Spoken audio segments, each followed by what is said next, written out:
The episodes of the Embodiment Talks give you insights in what embodiment is about and the importance of it in societal change.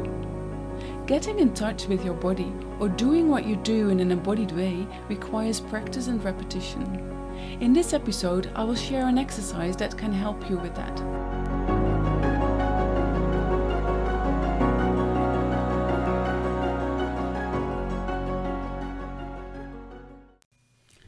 Welcome at this episode where I will share an exercise, and it's an exercise that Inge Knoope shared with us.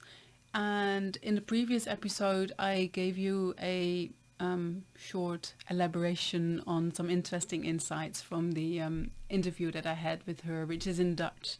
And she also spoke this exercise in Dutch, so therefore I'd now like to share it with you in English. And it's an exercise for if you are in a certain collaboration with somebody, or if you are at a working place where you feel that you can't fully show up, as we spoke about in the previous episode as well. And in this exercise allows you to explore what it actually is in that relationship that makes you not fully show up. And it's very simple, so you can just listen to the instructions in this recording, and then you can do it yourself afterwards. So you can make two places. It's a constellation exercise. So you can make two places in your room, and one place is the place where you feel fully safe and where you feel like, oh, I can fully show up in this place. And the other place is the place of the situation, and where you can entirely be absorbed in that situation. So there's those two different places that you will give a position in the room where you are, and make sure that they are a little bit apart from each other.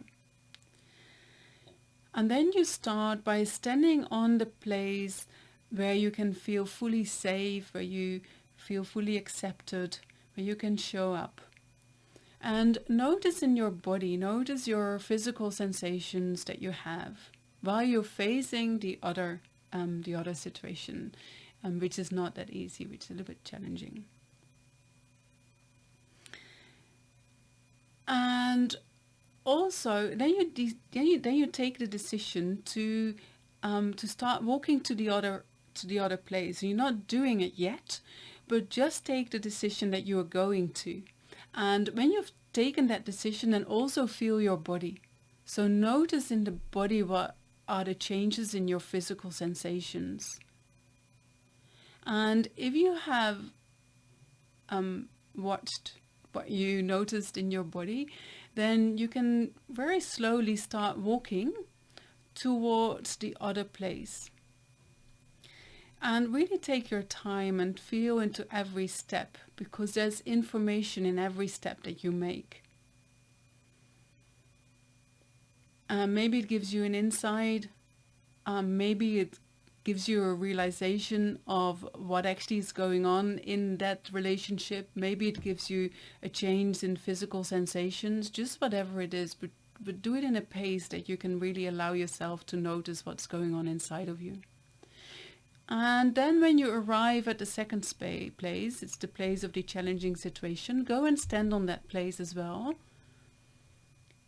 And fully feel what is actually alive in you on that place. So again, tune in with your physical sensations.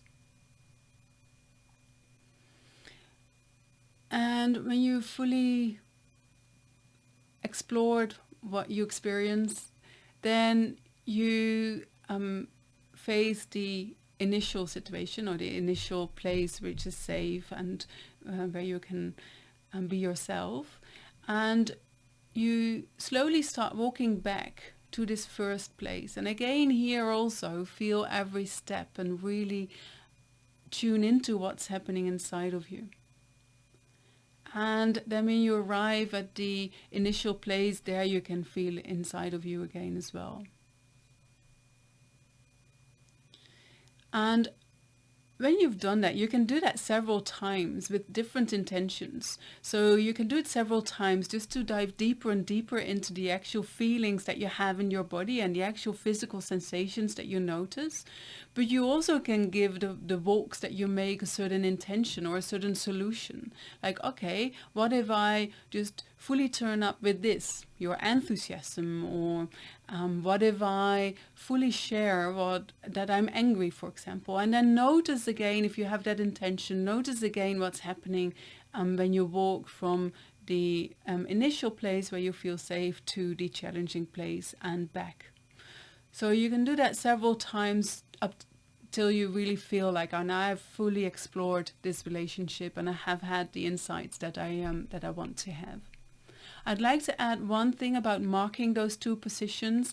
You could use a pillow or just a paper or something like that. So really make sure that you mark those places in the space that you are in. So I hope that this exercise will give you some insights. I'd like to express my thanks to Inge as well for sharing this exercise. And good luck with trying it out.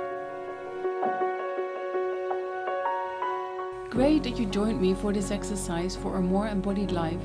And as you probably know, repetition is the best teacher. So feel free to repeat this exercise. In the episodes of the Embodiment Talks, I share background information on the exercises. There you can also find more practices, as well as that you can find more on my website or YouTube channel. See for the links to show notes. And before you leave, if you'd like more people to live an embodied life, then don't forget to give the Embodiment Talks a thumbs up or reference in your favorite podcast app. Thanks for practicing with me, and meet you in the next episode.